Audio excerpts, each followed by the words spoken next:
Untuk mengulas bagaimana kesepakatan gencatan senjata kali ini bisa menghentikan agresi Israel ke Gaza Palestina secara permanen, kita ulas bersama pakar hubungan internasional Sinergi Policies, Dina Prapto Raharja. Mbak Dina, selamat petang waktu Indonesia. Selamat petang, selamat siang dari Turki. Mbak Dina, sebenarnya apa sih yang jadi kunci akhirnya kesepakatan ini bisa ditandatangani? Apakah memang faktor utamanya adalah tekanan dari Amerika Serikat yang begitu efektif buat keduanya, atau ada faktor lain? Amerika faktor penting sekali di sini. Saya melihat bahwa di satu sisi Donald Trump pasti menekan Israel sedemikian sehingga ada pesan gitu ya yang sangat jelas kepada Israel bahwa Amerika Serikat tidak akan membiayai lebih lagi aktivitas agresi dari Israel. Kemudian di sisi yang lain Israel sendiri di dalam negeri mereka kemudian menyadari begitu banyak korban di sisi mereka juga. Dan artinya bahwa kampanye garis kanan di Israel yang mengatakan bahwa kita bisa membuat negara hanya satu gitu di Israel saja, jadi Palestina itu bisa disingkirkan, ternyata sama sekali tidak benar. Upaya mereka untuk melakukan demilitarisasi secara sepihak itu justru menimbulkan begitu banyak korban. Faktor lain yang mendukung itu adalah bahwa ternyata detail sekali ya persiapan dari 20 point plan dari Donald Trump itu, dan ditegakkan bukan hanya di tataran persetujuan politik saja, tetapi tataran detailnya itu dilakukan beberapa seri pertemuan. Pertama yang difasilitasi oleh Turki di sini ya, Turki, kemudian Qatar, Mesir, dan di sisi lain juga ada Presiden Macron di Prancis yang juga melakukan pertemuan lanjutan membahas soal administrasi Gaza pasca tahap pertama. Jadi tahap pertama itu sekarang dikawal betul oleh Turki, Mesir, dan dan satu lagi Qatar ya. Jadi menurut saya dalam jangka waktu dekat ini kalau melihat kesiapannya, sepertinya mereka akan serius melakukan step by step sesuai rencana yang diusulkan oleh Presiden Trump. Tapi Mbak Dina, bagaimana Anda juga mencermati motif dari seorang Presiden AS Donald Trump sampai menggolkan kesepakatan ini? Saya kira satu, mereka punya kepentingan Amerika Serikat untuk memastikan Iran sama sekali tidak bangkit lagi ya. Kalau dilihat dari narasi yang berkembang, itu satu hal yang nggak terlalu kelihatan dibicarakan. Sebenarnya Trump juga melakukan satu upaya deal dengan Iran. Dan dengan kemarin Iran juga diserang, kemudian sekutu dari Amerika Serikat juga diserang Qatar pada saat perang ya antara Israel dengan Hamas sedang memuncak, itu bisa kita lihat Amerika Serikat berarti kan kemudian berhitung ya apa saja yang harus dia pertaruhkan kalau kekerasan ini berlanjut. Kemudian mereka juga berhitung di tataran multilateral, ternyata suara untuk two-state solution itu besar ya dukungannya.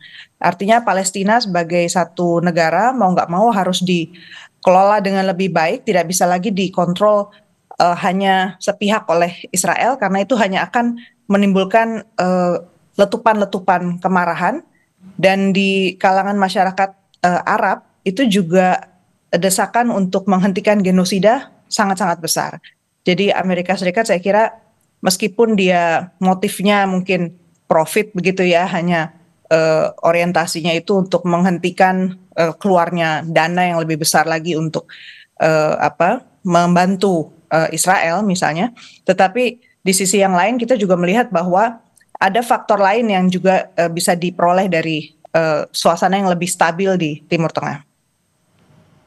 Mbak Dina, tapi apa kunci agar gencatan senjata ini akan bisa tidak hanya sementara tapi juga jadi permanen? Dan apakah dengan kesepakatan yang sudah ditandatangani akan bisa menghentikan sepenuhnya kekerasan, kelaparan yang ada di Gaza? Nah, kalau kekerasan dan kelaparan itu di tahap pertama ini artinya dalam sampai minggu depan ya, itu bisa kita lihat implementasinya. Orang-orang di sana cukup excited karena pihak tentara Israel sudah mulai ditarik mundur. Kemudian untuk menjaga stabilitas, tentara Amerika Serikat juga dikabarkan sudah akan berjaga-jaga ikut di kawasan sana. Kemudian yang kedua untuk humanitarian aid itu juga dipastikan itu akan mengalir seiring dengan ditariknya pasukan dari Israel. Kemudian timeline yang disebutkan soal hostage itu, nah kerentanannya ada di sini. Kalau dilihat di pihak Israel sendiri, ternyata ini ada trade off ya antara partai-partai kanan di Israel. Ketika Netanyahu menyetujui rencana dari Trump dan langsung muncul satu kesepakatan bahwa tahanan-tahanan Israel itu akan dilepas kepada kembali ke keluarganya, langsung Partai Likud yang dipimpin Netanyahu mendapatkan suara tambahan. Jadi dalam genting-gentingnya politik di Israel, ternyata ini juga masih ada permainan politik di dalam negeri Israel. Berarti mereka masih melihat ada satu benefit yang sifatnya elektoral gitu ya untuk partai kanan, dan persaingan di antara partai kanan ini ternyata juga belum selesai karena partai yang kanan yang lain merasa bahwa ini bukan jalan yang terbaik. Jadi memang hanya waktu yang bisa menentukan ya seberapa panjang ini perdamaian ini berlangsung. Kalau dilihat dari saya bilang tadi yang terlibat itu lebih dari sekedar hanya Israel dan Palestina dan Amerika, kita mungkin harus lebih optimis ya melihat dan berharap bahwa upaya untuk memberikan kesempatan kepada Palestina untuk melakukan demilitarisasi di daerah Gaza, kemudian juga restrukturisasi ya di pemerintahan di Palestina, ini akan menciptakan suasana yang berbeda. Tentu jangka panjangnya, karena ini sangat rentan ya, hubungannya sudah lama dalam konflik, tentu akan ada step by step yang masih harus terus dikawal. Oke, tapi Mbak Dina berarti memastikan lagi, setidaknya dalam waktu 24 jam, ya tadi kekerasan itu harus sudah bisa dihentikan dan bantuan medis dan makanan harus sudah bisa masuk ke Gaza. Betul, betul. Itu yang kredibilitas dari rencana Trump itu ada di situ ya. Kalau dalam beberapa 24 jam ini nggak terjadi, itu tentu ada masalah. Kemudian yang ditunggu juga adalah rilis dari para tawanan yang harus seimbang ya antara pihak Palestina dengan Israel itu. Nah Mbak Dina, tapi dengan dilibatkannya sejumlah negara juga dalam kesepakatan, selain juga tidak hanya Amerika Serikat, apakah ada hal yang juga perlu diwaspadai yang bisa membuat kesepakatan ini kemudian terputus di tengah jalan? Dari segi ini yang menarik dari perjanjian damai ini ya.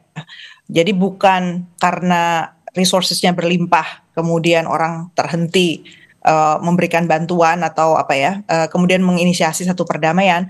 Justru sebaliknya, karena semua negara itu tertahan pertumbuhan ekonominya, kemudian Amerika Serikat juga dalam posisi sangat menekan Uni Eropa gitu ya dalam berbagai macam urusan ekonomi. Mereka juga pertahanan keamanan di NATO, mereka juga sedang menghadapi masalah.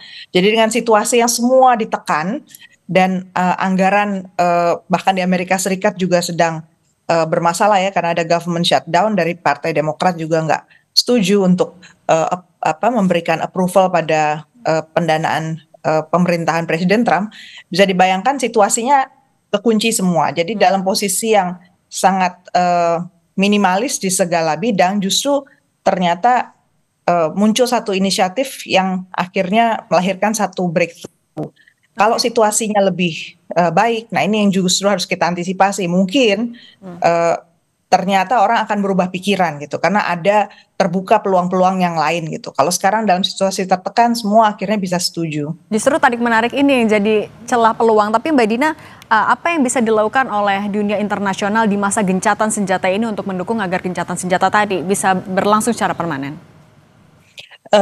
Kuncinya satu, menurut saya yang paling penting itu Palestina jangan sampai kembali ke posisi sebelum 7 Oktober, di mana Gaza dan Palestina sebagai satu negara itu dikolonisasi sehingga tidak punya perdagangan, tidak punya kewenangan sama sekali untuk mengelola wilayah, ekonomi, juga sosial budaya di antara mereka.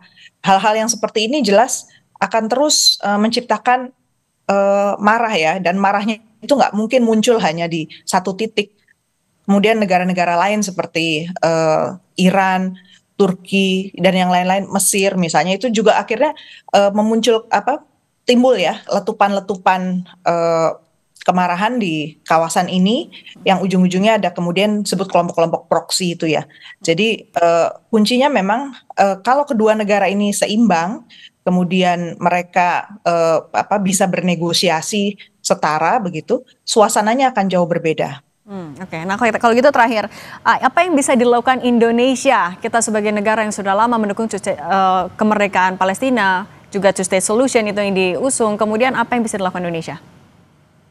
Yang bisa dilakukan Indonesia ini tahapan berikutnya dari sesudah gencatan senjata ini adalah rebuilding Gaza.